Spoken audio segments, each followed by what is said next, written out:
Welcome to the debate. Imagine waking up tomorrow on, well, just a completely typical morning. Your alarm goes off, but not at the time you set. Right, at the absolute perfect moment in your REM cycle. Exactly.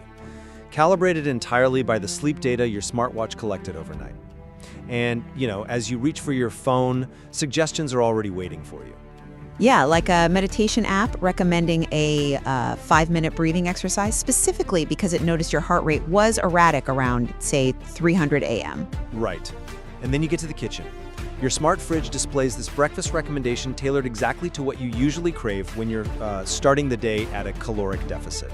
It's incredibly seamless. Yeah. You leave the house, and your navigation system seamlessly routes you around an intersection where you experienced elevated stress levels just last week. And it knows that from, your grip on the steering wheel. Exactly. Even the music starting in your headphones feels impeccably matched to your current slightly groggy mood. It paints this picture of a beautifully orchestrated morning, completely frictionless.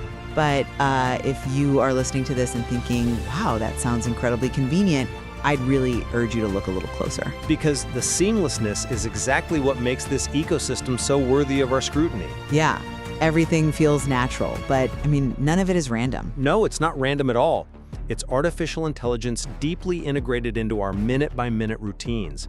The material we're analyzing today shows how these systems track thousands of digital footprints, everything from your typing speed to the micro pauses in your scrolling. Right, just to build these comprehensive preference models. Exactly. And this is where we find ourselves splitting on the reality of this technology. I look at this landscape and I see an unprecedented, highly capable assistant. By quietly removing friction, AI optimizes our daily choices. It saves us time, it drastically reduces cognitive load, and honestly, it operates as an empowering extension of human intent. Look, I'll admit that convenience is alluring. I get it.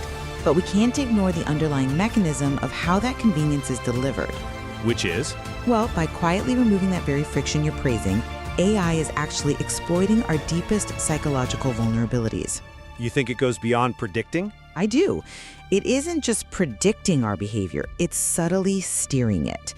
When an automated system manages your choices based on thousands of granular behavioral data points, it stops being an assistant.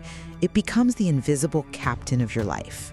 It dismantles your autonomy, but it dresses that loss of control up in the very comforting disguise of convenience. I think you're giving the algorithm a sort of malicious intent that just isn't there. I wouldn't say malicious, but definitely optimizing for things we aren't aware of. Well, let's break down the fundamental nature of what we're talking about here. Human beings naturally seek convenience. It's an evolutionary reality, right? We are wired to conserve energy. Sure, biologically speaking. Right? For millennia, every tool we've ever invented, from the wheel to the washing machine, was designed to reduce friction. AI is simply the ultimate responsive tool. It delivers on this natural human drive by learning our habits. But there's a huge difference between a washing machine and an algorithm that maps your psyche. Is there, though? The material shows us the reality of this utility. The AI organizes chaotic calendars. It drafts smart email replies based on your actual communication patterns. It suggests calming music when your erratic typing speed indicates you're having a stressful morning. It doesn't force anything upon you. I'll give you that. Exactly. It simply presents the path of least resistance. But the path of least resistance is exactly the mechanism through which your autonomy gets dismantled. How so? Humans hate friction, yes. But we also love feeling like we are in control, which is precisely why AI creates such a dangerous, perfectly tailored illusion. We are talking about systems that build profound psychological maps. Based on our own data. Right, but they aren't just looking at what you buy. They track how long you linger on a photograph. They note whether you zoom in on a specific part of an image. They catalog if you tend to listen to melancholic music late on Thursday nights. To learn what you like. Because we desperately want to believe we are making free choices about our diet, our investments, or our beliefs, We fail to recognize that the options we are choosing from have been pre-selected. Pre-selected based on what we actually want. Pre-selected and ordered specifically to influence you when you are at your most emotionally vulnerable. You aren't freely choosing. You are walking down a smoothly paved path that was designed by an algorithm to ensure you never take an exit. I hear what you're saying, but let's ground this in the immediate physical world.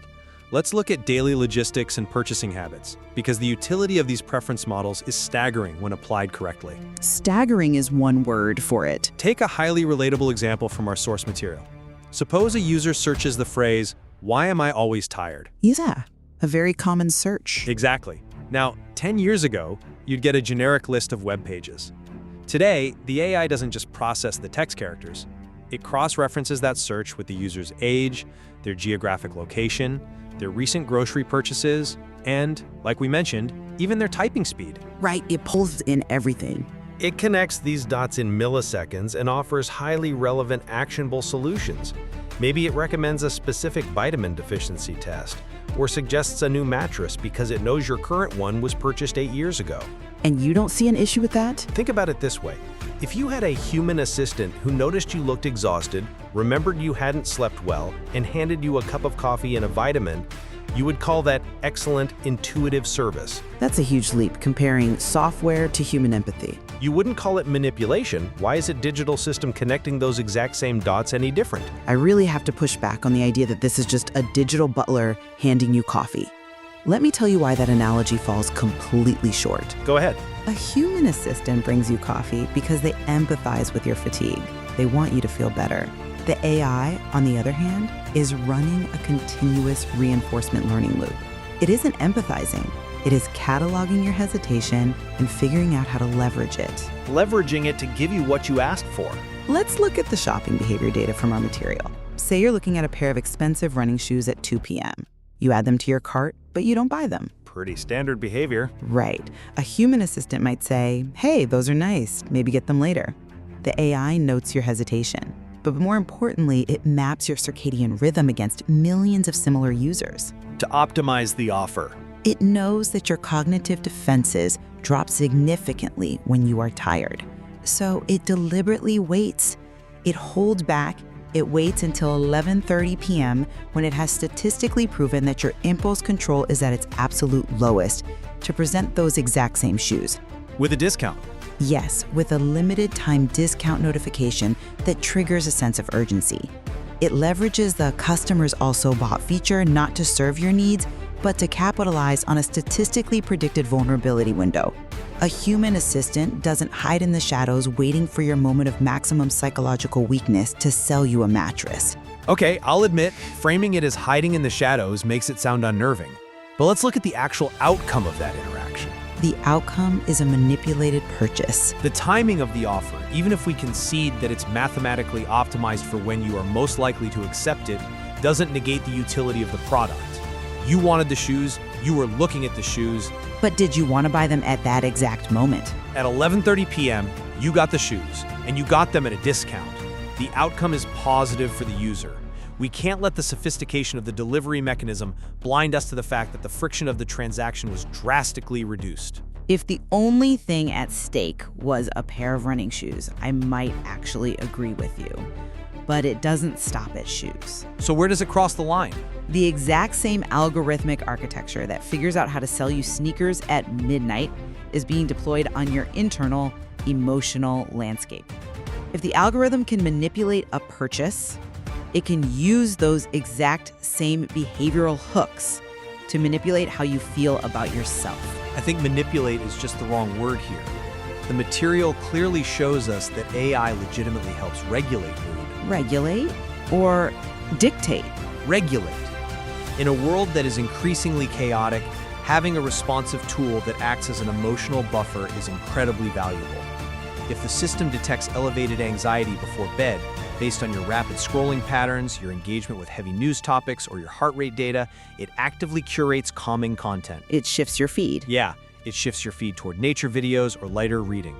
If it senses low energy on a Monday morning, it surfaces motivational posts or uplifting stories. It recognizes your state and helps you navigate it. It's essentially providing a customized emotional scaffolding. Customized emotional scaffolding. That sounds lovely, but have you considered the dark side of that exact emotional mapping? I don't see it as a dark side, just a complex tool. What you are calling a buffer is actually a perfect storm for exploiting insecurities. The source material provides a brilliant, frankly chilling example of this regarding body image. Oh, you mean the fitness content example? Right. Suppose a user is scrolling through their feed and they pause on the weight loss video or a fitness transformation photo. They don't like it. They don't comment. They just pause. Exactly. They just pause their thumb for half a second longer than their average scroll speed. How does the system respond? It doesn't know you're feeling a little insecure today. It mathematically calculates that presenting related content after a half-second linger yields a massive spike in user engagement. Right, it gives the user more of what caught their eye.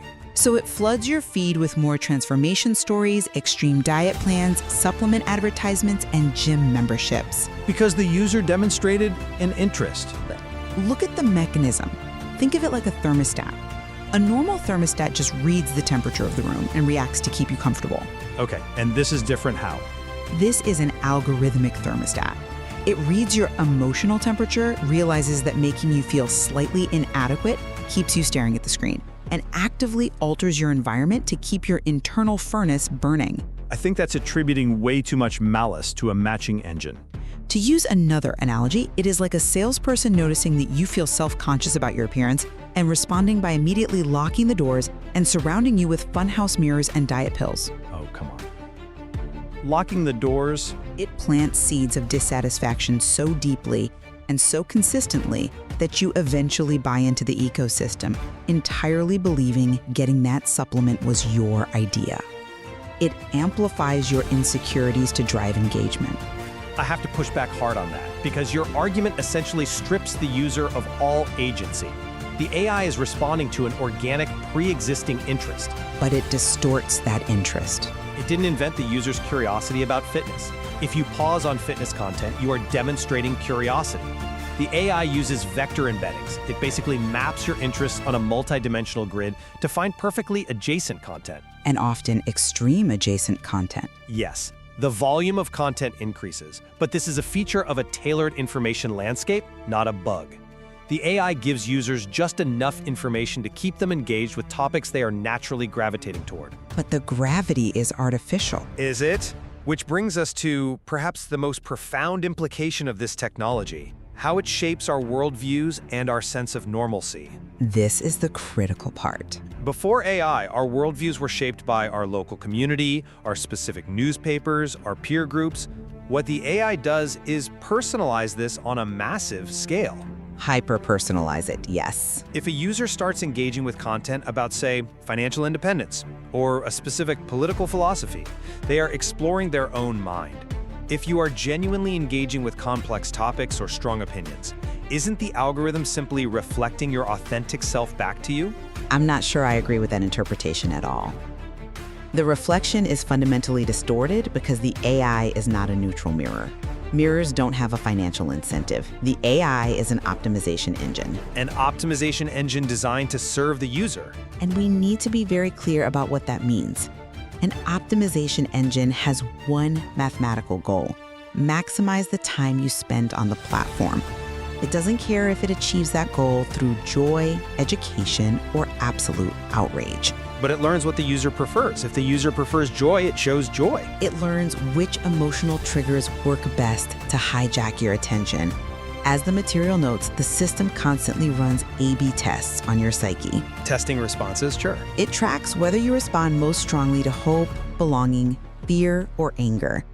Through algorithmic clustering, it groups you with millions of other users who share your exact psychological profile. To provide better recommendations? But if it finds that anger keeps your specific cluster scrolling 14% longer, your worldview will slowly be painted in infuriating colors. I think we need to be realistic about media consumption, though.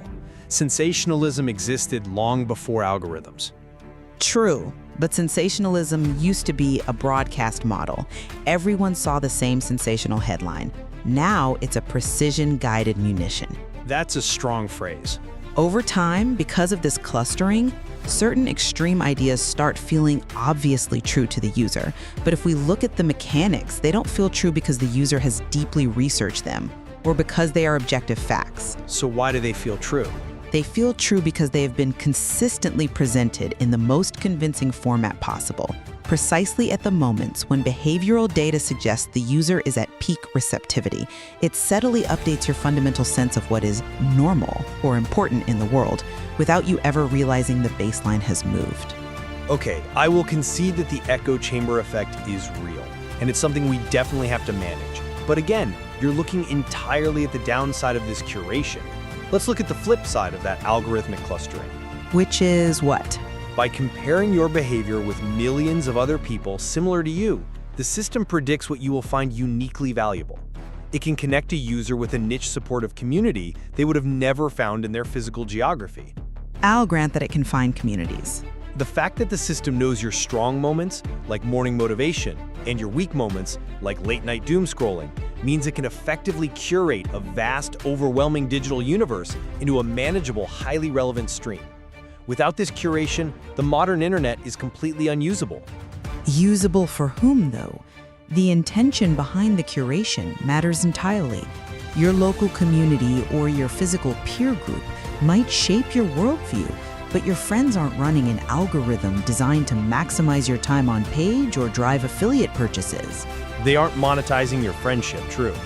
The AI creates a psychological map of you that is so precise, it knows your emotional triggers better than you know them yourself in any given moment, and it uses this interpretation to guide your choices in directions that primarily benefit platforms, advertisers, and tech companies. So you see it as a complete trap? That is where the threat to free will emerges.